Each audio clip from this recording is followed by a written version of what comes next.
솔로몬이 주전 970년에서 930년까지 40년 동안 통일 이스라엘의 임금으로 있었습니다. 그 중에 3년은 형정 조직 정비하는 기간을 가졌습니다. 아버지의 유언을 집행했고요. 그 다음 7년은 성전을 완공하는데 세월을 보내었습니다. 그리고 나머지 이제 13년간 왕궁을 건축하는 일에 대표적으로 시간을 많이 보냈습니다. 그래서 23년을 그렇게 보냈습니다. 그리고 나머지 17년간의 세월이 오늘 우리가 읽은 이 본문에 소개되고 있습니다. 40년 왕위에 있으면서 나머지 17년간 지금 11장에서부터 나오는 이 사건들이 쭉 전개가 되고 있는 것입니다. 그런데 여기에서 가만히 보면 우리가 지난주 주일 오후 예배 시간에는 지혜를 구해서 듣는 마음을 구해서 하나님으로부터 큰 축복을 받은 솔로몬의 모습을 보았는데 그의 인생의 후반기에 이렇게 성전도 지어서 바치고 엄청난 하나님 앞에 열심을 쏟아부었던 이 전반기와 달리 이 후반기에 가서는 완전히 타락해버리는 삶을 살았다는 겁니다. 이 점을 보면서 우리는 좀 두려워할 필요가 있습니다. 오늘 낮에도 어떤 권사님이 그러더라고요. 좀 아프다 하길래 이거 아프면 빨리 죽어서 천당 가면 되지 뭐 걱정이냐 그랬더니 지금 가면 안 된대요. 할 일이 많이 남았다. 전도해야 될 사람도 많이 있고 그 말을 듣는 순간 그 마음은 제 마음하고 똑같더라고요. 죽어서 빨리 천당 가는 게 참 좋긴 한데 해야 될 일, 내가 사랑해야 될 사람, 돌봐야 될 사람, 복음을 전해야 될 사람들이 아직 있기 때문에 남은 기간을 참 의미 있게 보람 있게 가치 있게 살고 싶다는 그런 마음이 강력하게 마음에 떠오르는 것입니다. 가능하면 사랑하며 살고 섬기고 살고 말씀대로 살고 싶은 그런 마음이 우리 마음속에 일어나는 것이 하나님이 주신 은혜가 있어서 그렇게 되는 줄로 믿습니다. 근데 문제는 솔로몬 같은 경우에 그렇게 엄청난 그 헌신을 하나님 앞에 했던 그런 위대한 믿음의 사람이었지만은 자칫 인생의 어느 한순간에 하나님을 향하던 눈길을 놓치고 마음을 놓쳐서 이제 자기가 사랑했던 그 공주들 1000명 가운데 한 명만 사랑하면 될 텐데 여러 여인을 사랑해가지고 그 여인들이 섬기는 이방신 우상신을 섬기게 되었다는 것입니다. 그게 1절에서 이제 2절까지 나오는 내용이 아닙니까? 이런 일이 일어날 것을 미리 예측하신 하나님께서 레위기서의 출애굽기에 이방 여인하고 결혼하지 말라. 다르게 표현하면 믿음 없는 사람들하고 결혼해가지고 인생을 망치지 말아라는 겁니다. 근데 이 불신 결혼을 했던 거죠. 근데 불신 결혼을 해서 그 여인하고 그냥 하나님 잘 섬기면 괜찮은데 하나님을 잘 섬기지 못하고 그 불신 결혼한 배우자의 신을 섬기는 것이 문제가 되는 거죠.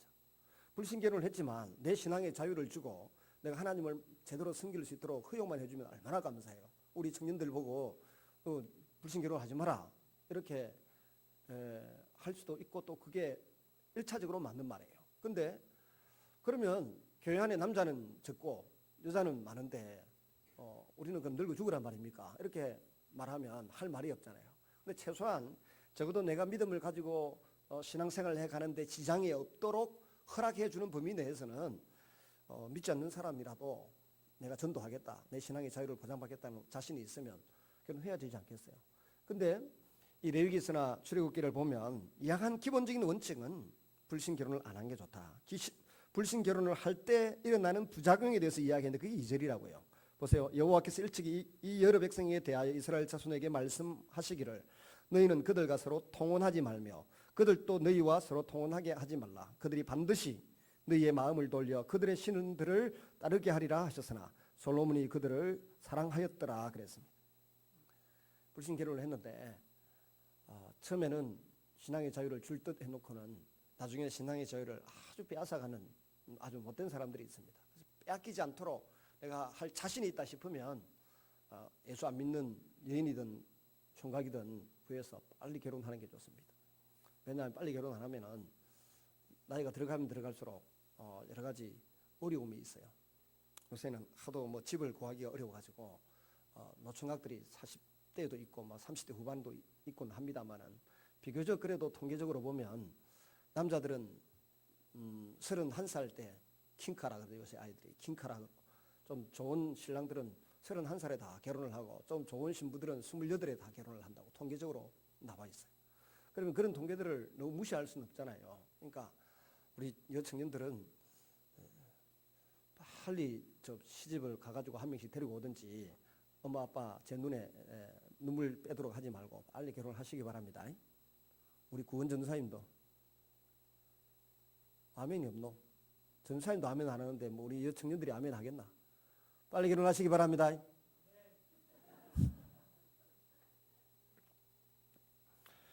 이게 빠른 게 아니고 옛날 어른들은 다 10대 후반에 다 했는데 요즘 뭐 하여튼 집값이 워낙 올라가지고 결혼 이 시기가 자꾸 늦어지고 그렇게 해서 나중에 불안과 두려움 속에 이제 아무나 골라가지고 결혼을 해야 될 그런 위기가 찾아오니까 그렇게 되지 않도록 하시기를 바랍니다. 이미 늦은 사람은 할 수 없으니까 늦은 분도 있거든요. 늦은 분들은 신중하게 기도를 많이 해가지고 좋은 사람을 만나기를 주님의 이름으로 축원합니다. 그냥 지나가려 했더니 한 사람이 눈에 보이는 바람에 이 신앙이 틀리다고 하는 게 얼마나 사람을 피곤하게 하는지 모릅니다. 요즘 그 구원파 하는 거 보시잖아요. 구원파만 해도 남들이 볼 때는 기독교인데 우리가 볼 때는 저게 완전히 이단이고 사입이다. 그게 명확하게 드러나잖아요. 점점 가면 갈수록 드러납니다. 그러니까 똑같이 성경을 들고 있어도 이 신앙의 노선이 다르고 성경을 이해하는 각도가 다르면 정말 머리가 아파요. 옛날에 해방신학, 뭐 자유주의 신학 이 사람들도 천국은 생각 안 하고 이 땅에서 많이 가진 사람에게서 뺏어가지고 많이 가지지 못한 사람과 공평하게 나누면 살아야 된다. 이 논리거든요. 공산주의 사상하고 비슷하다고. 그게 민중신학, 해방신학, 남미에서 발달한 것인데 논리적으로 보면 맞는데 문제는 많이 가질 수밖에 없을 만큼 열심히 수고하고 노력한 것을 인정하지 않는다는 거죠. 부유한 사람과 가난한 사람이 좀 나누면서 행복하게 사는 원리는 맞아요. 그러나 많이 물질을 얻고 사회적으로 뭔가 가지기 위해서 그 사람들이 얼마나 빼빠지게 수고하고 머리를 쓰고 땀 흘리고 고생한가에 대해서는 인정하지 않는다는 거예요. 그 신학의 문제가 거기에 있었던 것입니다. 사실은 보세요. 우리나라도 훌륭한 몇몇 사람이 이 나라를 먹여 살린다고 보면 됩니다. 지금도 이건희 회장이 병석에 누워서 지금 돌아가셨다는 보도도 나오고 아니면 그냥 혼수 상태에 있다는 보도도 나오고 막 그렇게 하고 있는 중인데 저분 돌아가셨다 하는 순간 그 정권이 얼마나 떨어질는지 얼마나 올라갈는지 정신을 못 차리고 경제계에서 지금 국가의 청와대에서 들여다보고 있습니다. 사실은 세월호 사건보다 어떻게 보면 청와대나 경제부처에서는 관심이 지금 그 삼성병원에 더 가 있을지도 모르겠어요. 온 국민의 마음이 세월호 때문에 힘들어 있긴 하지만 그것도 보통 일이 아니라고요. 나이 72세밖에 안 됐는데. 그러니까 그 훌륭한 사람, 똑똑한 사람, 기업 경영을 잘하는 사람이 나라 전체를 먹여 살리고 있는데 그 사람들의 수고와 노고는 인정하지 않으려고 하는 게 그 해방신학, 민중신학의 잘못이에요. 성경에 사도행전 2장에 나오는 근거를 가지고 유무상통하더라 이래가지고 유무상통하더라. 예를 들어 우리 동훈이가 하루에 12시간씩 일해가지고 쫙 해서 월급을 한 달에 1,000만 원씩 받는데 목사는 별로 하는 일도 없이 새벽기도 열심히 하고 그 다음에 뭐 성경 좀 읽고 낮에 성경 공부 가르치다가 와가지고 동훈이 니는 1,200만 원 한 달에 벌어가 살아면 되겠나? 아멘 안 하나? 원래 1,200만 원 받는다는데 근데 제가 또 나타나가지고 야 니하고 나눠 쓰자 니 그 중에 500만 원 내주라 니 700만 원만 살아라 이래 하면 동훈이가 기분이 좋겠습니까 나쁘겠습니까? 들어봐서 교회 다니겠습니까? 안 달라지. 근데 해방신학의 논리는 기본 논리가 그렇다니까. 근데 동훈이가 쭉 하고 이래서 한 달에 1,200만 원 왜 근사님은 아멘을 안 하지? 그러면은 1,200만 원을 벌어가지고 나머지는 자기가 하나님 앞에 또 이 가난한 이웃들을 위해서 헌신하고 또 섬기고 나눠주고 하는 그건 자기 자유지. 그걸 다른 사람이 제3자가 강제로 내놓으라고 하는 논리는 잘못됐잖아요. 그게 해방신학이고 민중신학이고 그 근저에 이제 발달되어 있는 게 여러 가지 뭐 도시산업선교 노조 뭐 이런 게 있는데 이제 요즘 노조는 그렇지 않잖아요. 경영진의 수고는 인정하고 그다음에 노동자의 정당한 대가를 내놔라 해서 서로 타협해서 경영진 몫은 가져가고 또 노동자의 몫은 노동자 근로자의 몫으로 가져가고 그렇게 이제 합리적으로 하잖아요. 근데 처음에는 이게 이런 사태로까지 개선될 때까지 시간이 많이 걸렸다는 것입니다. 신학이 잘못되면, 성경을 이해하는 이 눈이 잘못되면은 큰일 난다는 것입니다. 통일교도 성경을 가지고 이상한 교리를 만들어서 그렇게 하고 있지 않습니까? 우리는 성경을 어떻게 하든지 제대로 읽고 제대로 이해해서 하나님 말씀을 따라 서로 사랑하고 섬기며 사는 아름다운 믿음의 공동체가 되시기를 주님의 이름으로 축원합니다. 솔로몬이 이제 4절에 보니까 나이가 많을 때 그의 여인들이 그의 마음을 돌려서, 젊었을 때는 정신이 발랐는데 나이가 많을 때 그 후궁들이 마음을 돌려서 다른 신들을 따르게 했다는 겁니다. 점점 한순간에 확 돌아선 것이 아니고 서서히 돌아섰다는 것입니다. 마치 알코올 램프에다가 찬물을 얹어놓고 밑에 불을 떼고 개구리를 넣어놓으면 개구리가 처음에 조용히 가만히 있대. 근데 불을 떼어서 점점 그 온도가 가열되면 이게 개구리가 자기 몸이 이제 그 팔팔 끓여지는 줄도 모르고 삼기는 줄도 모르고 그대로 가만히 있다가 폭 삼겨서 죽는다고 하지 않습니까? 그런 것처럼 이 죄에 오염되는 것이 처음에는 작은 것 하나하나 자기도 모르게 죄를 짓고 범죄하고 거짓말하고 또 죄를 짓고 이게 계속 진행되다 보면 나중에 세월호의 선원들처럼 그렇게 된다는 것입니다.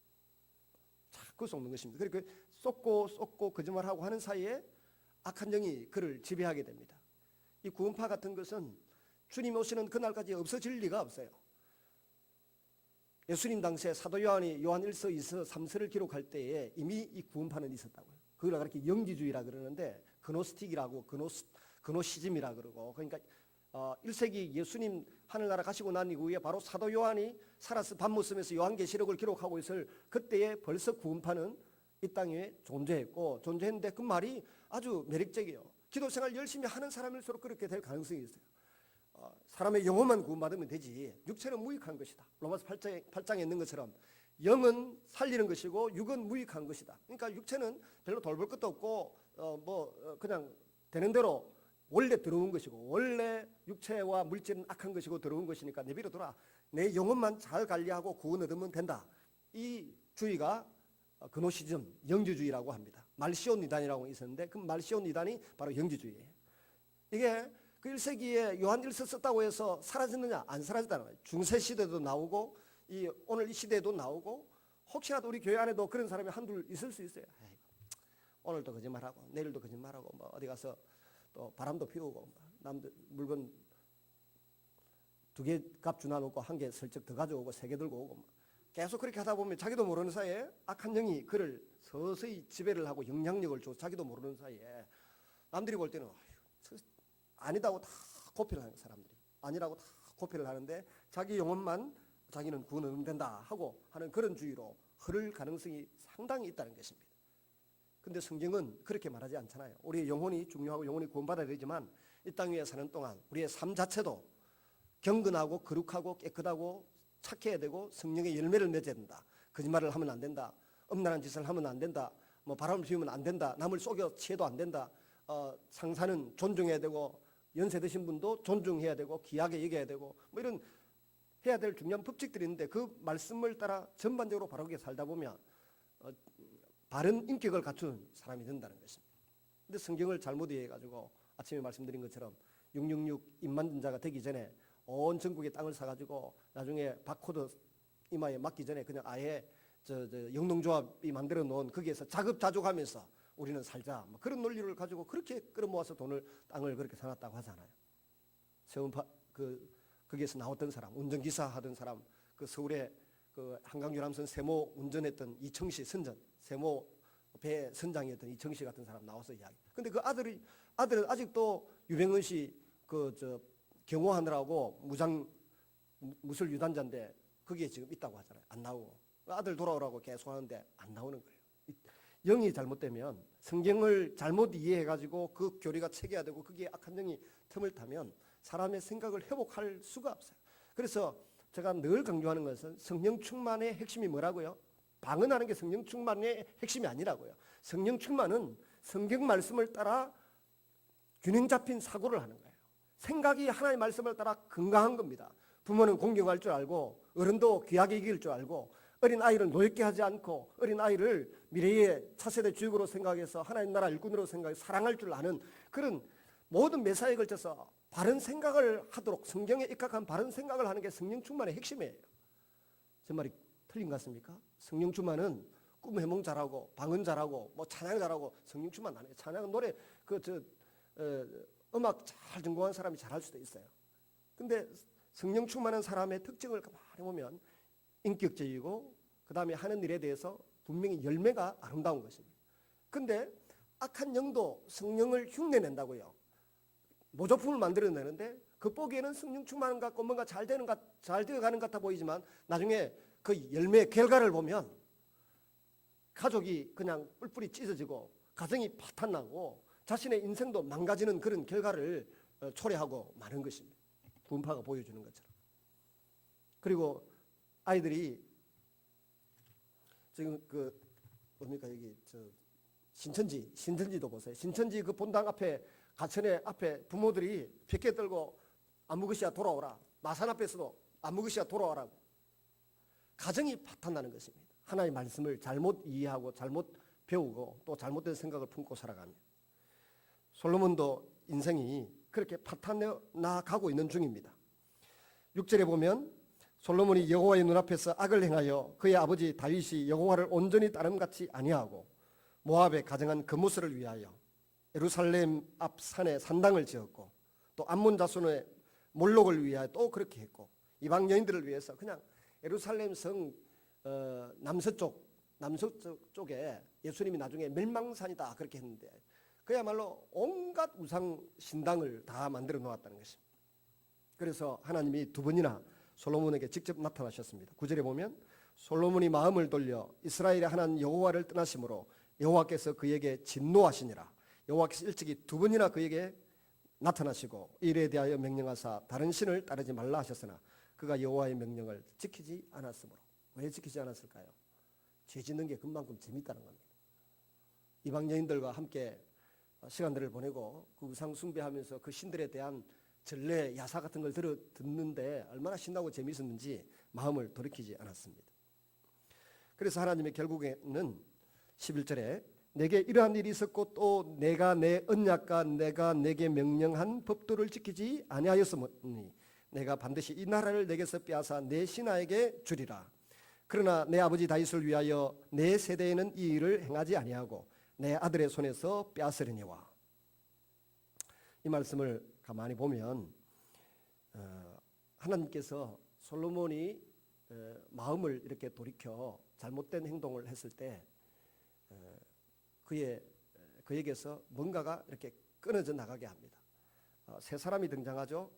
하닷이란 에돔 사람 하닷, 그 다음에 그 시리아 사람 르손, 그 다음에 자기가 사랑했던 요즘 같으면 국토건설부 장관, 요새 국토부라 그럽니까? 장관이었던 여로보암, 이 세 사람이 등장해서 나라가 서서히 쪼그라들기 시작할 징조를 보입니다. 영토가 줄어들고 사람이 떠나가기 시작합니다.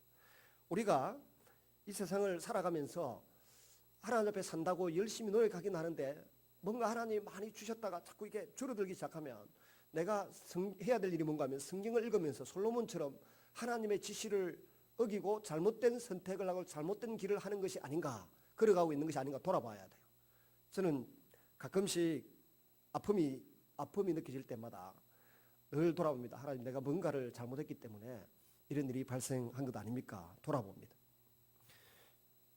여러분, 하나님이 우리에게 많은 복들을 주시고 많은 은혜들을 부어주셨는데 그 은혜를 잘 유지하고 간수하고 보관할 책임이 저와 여러분에게 있는 것을 기억하시기를 바랍니다. 근데 그 은혜가 조금씩 사그라들기 시작하거나 줄어들기 시작하면 내 마음에 뭔가 허점이 있지 않나 싶어서 다시 처음으로 돌아가야 돼요. 처음 예수님을 나의 하나님이다라고 고백하던 그때의 순수한 마음, 또 예수님 없이는 안 돼요라고 고백하던 그 순수한 마음으로 돌아가서 주님을 귀하게 생각하고 높이고 그분의 말씀을 내 마음에 다시 차곡차곡 채우면서 자기를 정리해보면 어딘가에서 내 생각에 문제가 생긴다는 것을 발견할 수 있습니다. 그럼 그 문제가 되고 있는 그 생각을 버리고 하나님 말씀으로 대체해내야 돼요.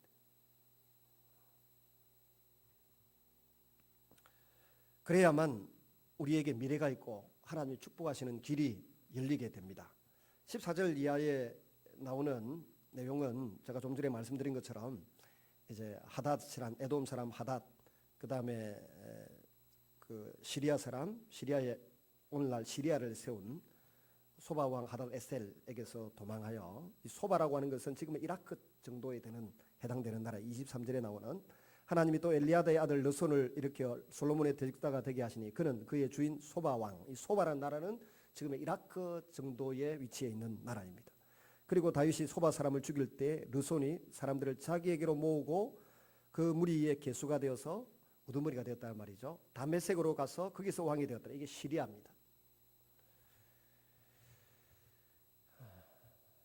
그러니까 이제 이런 사람들이 등장했는데, 문제는 우리가 북쪽 이스라엘을 만들게 될 여로보암에 대한 말씀도 여기에 나오니까 한번 보죠. 26절에 보면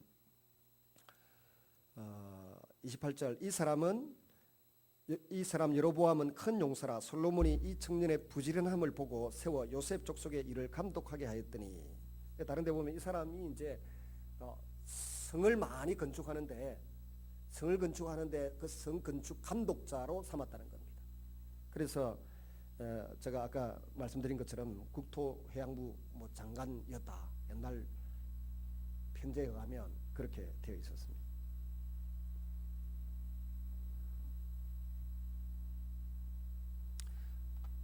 앞에 임 목사님 프로젝션 끄세요. 시끄러워서.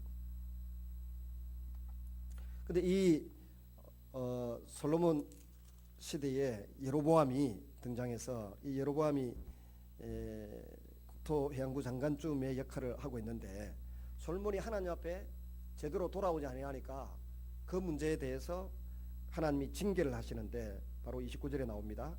한 선지자 아히야를 등장시킵니다. 이 아히야가 등장해서 여로보암에게 돌아갈 복을 지금 이야기합니다. 아히야가 자기가 입고 있는 새 옷을 찢어가지고, 두 사람만 있을 때 그 새 옷을 찢어가지고서 12조각으로 나누어서 두 조각은 그냥 솔로몬에게 남겨두고 10조각을 찢어서 빼앗아서 그 여로보암에게 이렇게 건네주는 그런 그 행동 계시를 하죠. 소위 행동 계시를, 옷을 12조각으로 나누어서 두 조각은 두고 10조각을 여로보암에게 아히야라는 선지자가 건네줍니다. 그리고 이 여로보암에게 당신이 이 나라를 10지파를 다스리는 나라가 될 텐데 다윗처럼 하나님을 잘 섬기면 당신의 나라도 그렇게 복되고 잘 될 거다, 후손도 잘 될 거다, 이렇게 약속을 합니다.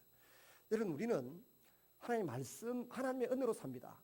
말씀을 붙들고 그 말씀대로 사는 사람들입니다. 근데 이 여로보암도 나라를, 이제 북쪽 이스라엘 나라를 나중에 얻게 됩니다. 얻고 난 이후에는 아히야를 통해서 주셨던 이 하나님의 말씀을 기억하고 말씀에 집착하지 않습니다.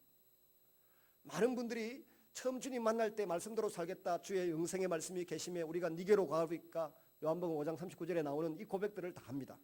그래 놓고 좀 살만하면 이 은혜를 잘 관리해야 돼요.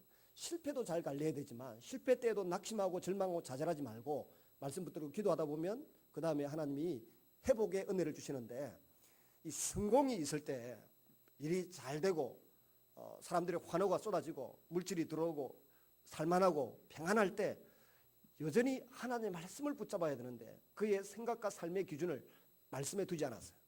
아무것도 없는 여로보암에게, 한 미망인의 외로운 아들이었던 여로보암에게 하나님이 10개 지파의 왕을 준다고 하니까, 왕으로 세워준다고 하니까 얼마나 기분 좋았고 하나님께 영광을 돌렸겠습니까? 근데 나라를 차지하고 난 이후에는 본전 생각이 난 거예요. 본전도 아닌데 쉬운 말로 본전 생각이 나는데, 예루살렘에 1년에 3대 절기 지키느라고 오순절 지키고 맥주를 지키고 또 뭡니까 그 수장절 지키느라고 예루살렘에 가서 11조 드리고 남자들이 다 가야 되잖아요. 가면 돈이 빠져나간다는 생각이 드니까 아까운 생각이 들었습니다. 이렇게 예루살렘을 자꾸 오고 가다가 이 백성들이 내게 남지 않고 전부 예루살렘으로 가버리면 어떡하나, 그 걱정을 한 거예요. 하나님은 분명히 오늘 본문에 약속하기를 36절에 38절에 보면 다윗처럼 네가 행하기만 하면 내게도 이 나라가 견고해질 거다. 북쪽 이스라엘이 견고해질 거다. 그렇게 약속을 했잖아요. 38절 같이 읽을까요? 시작.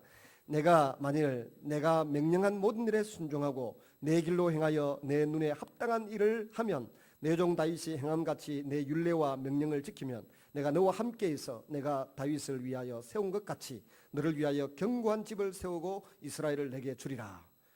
이렇게 약속을 해요. 이 약속을 붙들고 살면 돼요. 이 약속이 자신의 재산입니다. 근데 이 약속의 말씀의 지배를 받으면서 사는 게 아니고 뭔 생각을 합니까? 자기 생각을 한 거예요. 내 생각에 내가 판단해 보니까 이 사람들이야 1년에 3번씩 예루살렘에 자꾸 11조 들고 가는데 그러면은 이 곤란하다. 그래서 예루살렘 가는 길목에다가 에집트에 도망갔을 때 세웠던 금송아지 우상 만들어 세우고 또 북쪽 단에도 금송아지 우상을 만들어 세우고 하나님 대신 이 금송아지 우상을 섬기고 경배하라 그랬습니다. 그래서 그 아들 나답인가요? 바하스인가요? 대 이후에 바로 그냥 자기 후손들은 다윗처럼 복을 누리지 못하고 나라가 망하게 됩니다. 그리고 아무나 제사장으로 임명하기 시작하니까 숭골 제사장들이 화가 나서 전부 다 불안하고 두렵고 화가 나서 예루살렘으로 유다 쪽으로 피신을 가버리고 맙니다. 149대 때 좋은 북쪽에 북한 땅에 있던 좋은 크리스찬들이 다 남쪽으로 후퇴해와 같은 것처럼 다 가버리고 맙니다. 그러니까 내가 매직을 하고 그러니까 북쪽 이스라엘은 말씀을 가르치는 사람, 예배를 가르치는 사람 없고 망하잖아요. 19명의 임금이 약 210년 만에 망해버리고 맙니다. 그러나 남쪽 유다는 똑같이 19명의 임금이 있었지만 338년 동안 19명의 임금이 나오고 또 그들도 말씀을 저버림으로 나라가 망하고 맙니다. 이게 사울 임금 20년, 사울 임금 40년, 다윗 임금 40년, 솔로몬 임금 40년 통일 왕국 시대 120년간. 그 다음에 나라가 둘로 남쪽 유다, 북쪽 이스라엘 둘로 나눠져서 하나는 210년, 하나는 338년 이렇게 유지가 되었어요. 토탈 합쳐서 보면 약 490년 가까이 되는데 77에 49, 490년 동안 이 사람들이 유월절을 안식년을 지키지 않았다. 490년 동안 안식년을 지키지 않은 횟수만큼 계산해 보니까 77에 49, 70년이 계산됩니다. 70년만큼 안식년을 지키지 않은 횟수 70년만큼 바빌론의 포로가 되도록 포로 생활을 하도록 그렇게 하나님이 조치를 해버리고 맙니다. 그것도 계산해 보면 레위기서 26장에 보면 나오죠. 안식년을 지키지 않는. 근데 안식년을 지키지 않는다는 것은 계산을 해보면 또 알잖아요. 사람들이 안식일 하루를 지키느라고 일을 하지 않는 것도 아깝다.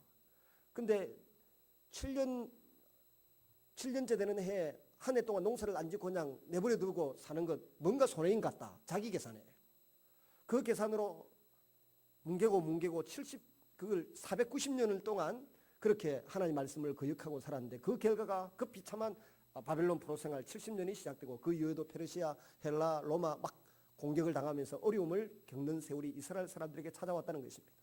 오늘도 세상 사람들은 말합니다.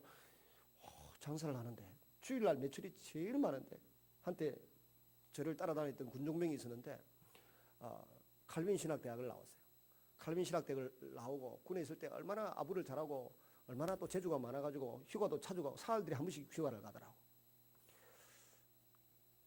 근데 제가 서울에 부목사 생활을 할 때 이 친구 어떻게 연락이 돼 찾아보니까 이태원에서 그 뭐 아가방 이런 거 있잖아요. 아가방 아들 저 우유병 팔고 뭐 옷 팔고 하는 그런 거 그 가게를 하는데 부인하고 둘이서 하는데요. 제가 얼마나 그 친구를 사랑했던지 그 친구들 결혼해가지고 그 신혼방에 제가 가서 하룻밤 잠을 자기도 할 정도로 사랑하고 귀하게 생각했던 친구인데 아이고 그때는 서울에 서문교회 부목사 할 때 이제 연결이 돼서 가서 보니까 1년에 2번 교회 가더라고. 1년에 2번. 왜 못 가냐 했더니 주일날 전부 다 그거 물건 사러 오는데 내가 주일 이게 소득이 일주일 토요일보다 더 많이 올라온다는 거예요. 그러니까 도무지 교회를 갈 수 없는 겁니다. 그 다음에 또 성탄절 전날부터 해서 성탄절 날 물건이 제일 많이 팔린다 1년 중에. 그래서 크리스마스 이브라 그러죠. 이브하고 절대로 못 간다는 거예요. 제가 되게 호통을 쳐놨더니 제가 있던 교회로 몇 년 있을 때 몇 번 오더니 결국은 못 나오더라고요. 여러분 아무리 신앙생활 잘하는 사람인 것처럼 그렇게 폼을 잡고 노래를 부르고 한때 헌신했다 할지라도 자기도 모르는 사이에 조금씩 다른 것에 재미를 느끼고 거기에 빠져들어가기 시작하면 나중에 이 솔로몬처럼 이렇게 되고, 제가 지금 소개했던 이 우리 군종변처럼 한때는 전두산입니다. 칼빈 대학을 졸업했으니까 서울에. 그런 사람처럼 타락의 일로에 빠져들게 되는 것입니다. 그래서 작은 것을 조심해야 돼요. 소탐대실하죠. 작은 것에 집착에 욕심을 내다가 나중에 시간이 지나면 큰 것을 잃어버린다는 겁니다. 그래서 소탐대실에 우를 범하지 않기 위해서 늘 믿음의 사람들과 교제를 잘 하시고 하나님 말씀을 붙들고서 믿음으로 살아가는 그런 성도들이 되시기를 주님의 이름으로 축원합니다. 오늘 이 정도 하겠습니다. 같이 한번 기도하겠습니다.